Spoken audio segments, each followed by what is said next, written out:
shut up, shut up, stop.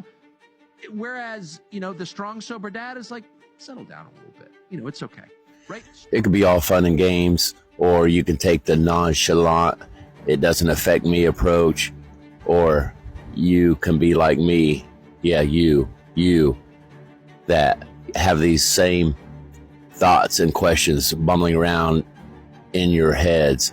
Like, really, what's going on? Tucker Carlson, he explains it very well. Listen to this. But as a symbol, if he becomes president, what does it suggest? It suggests that their whole sort of empire of bullshit is like collapsing. And they've said that in the Financial Times and Atlantic Monthly, which is their mouthpiece. They said, if the populists get Trump in again, it's over because it emboldens the populists. I think that's right. I mean, just imagine running what you describe as a constitutional republic or a democracy and waking up one morning and finding that your greatest fear is that the majority will get what it wants. You would think like some self-awareness alarm would go off and be like, wait a second, isn't the whole point of this project to deliver to the majority what it wants because they own the government, not me? Their mindset is not like yours or mine. They can't see it this way. They can't see actually helping people and giving in to what like he says, the populists want, what the people want. It's we the people, not we the government. But we've seen signs all along where Obama says we need a bigger government because people are too small-minded to govern themselves. Listen to the rest of this. Wow, just wow. Let this sink in. But I would say they hate Trump for reasons that are not obvious. So if what they wanted was a certain policy outcome, Trump is not very ideological. So like if the most important thing to permanent Washington was continuing to fund Zelensky, and that is very important to them, then they would just say, look, we're going to shut off all campaign donations and send you to prison until you agree to fund Ukraine forever. And Trump will probably say, okay, it's worth it. That's not what this is about. I mean, they want that, but that's not what it's about. They understand, and by they I mean the bipartisan coalition that runs Washington and has for decades and has really run America into the ground and mismanaged the world to the point we're on the cusp of nuclear war. Okay, those people understand. They've kind of come to the end. They've come to the end. They have no inherent credibility. They're not democratically elected. I think the last election was a sham. Even if it was real, the majority of the population does not support their program. So they don't have a democratic mandate, which is to say a legitimate mandate. In a democracy, legitimacy derives from the population. If most people don't support something, then it's not legitimate, right? Because it's a democracy. That simple. They don't have that. So they know they're illegitimate. They know that if they lose, they're going to face consequences to some extent. Probably not great consequences, let's be honest, but some consequences.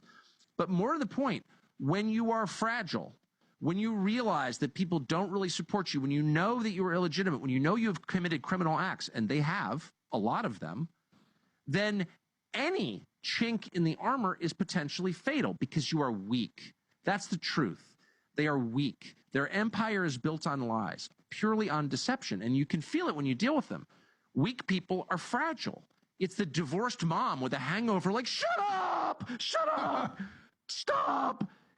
Whereas, the strong, sober dad is like, settle down a little bit. It's okay.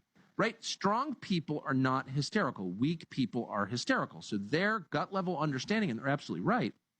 If I were running this, I'd say, just let the guy win. Why do you care? It's 4 years. It's a lot easier. You don't have to have all these fights. You don't have to go crazy or wreck the system. Let the guy win and then, win again in 4 years. Or how about make a little bigger effort with working class whites? Like, why is that so hard? And isn't that Trump's biggest success, Tucker, is that he's drawn out the deep state?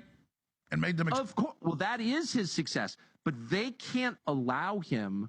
I've only reached this conclusion recently because it's not obvious as a political analysis. Like, there are other ways to get what you want than what they're doing. But Trump as a symbol is deadly to them. If Trump is elected again, their whole system, they fear that their whole system, and not just the government, but, the spider web of NGOs and publicly traded businesses. It emboldens the people. I mean, that's it. He's not out to get the people, even though he makes mistakes. He's pro-human, pro-populist. He went to Kim Jong-un and said, let's just build hotels and casinos. What's your problem? He wants success, and they're feudal controllers. They don't want that. Well, I just think as a symbol, you're absolutely right. But as a symbol, if he becomes president, what does it suggest? It suggests that their whole sort of empire of bullshit is like collapsing. And they've said that in the Financial Times and Atlantic Monthly, which is their mouthpiece. They said if the populists get Trump in again, it's over because it emboldens the populist. I think that's right. I mean, just imagine running what you describe as a constitutional republic or a democracy and waking up one morning and finding that your greatest fear is that the majority will get what it wants. Like, you would think like some self-awareness alarm would go off and be like, wait a second, isn't the whole point of this project to deliver to the majority what it wants because they own the government, not me? But it never seems to occur to them, or maybe it does. I don't know what they actually think.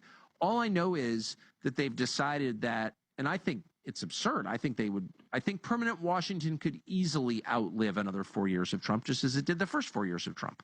But they don't feel that way at all. And so they will do anything. If you like content like this, I just ask you to like and share and get this message out.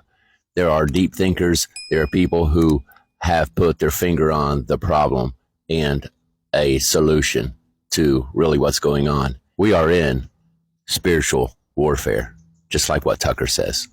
Honestly, if you think this is a spiritual war and you're not saying prayers every day, then you don't really think it's a spiritual war, do you? Right? And I obviously, so I really do think it's a spiritual war. I really do believe that. And these are physical manifestations of an age-old conflict. I mean, literally age-old. Since the beginning of time, this conflict has been playing out. And we have the privilege of knowing that. Like, this is kind of the last conclusion I ever thought I would come to in my life, growing up in a materialist, rational world in Southern California in the 70s and 80s. If you'd told me that by 55 I'd be like sitting talking to Alex Jones about how we're in a spiritual war, I would have been like, what? No, I don't think so. But it's just so obvious. Viene una tormenta! What did he just say? He said there's a storm coming in. I know.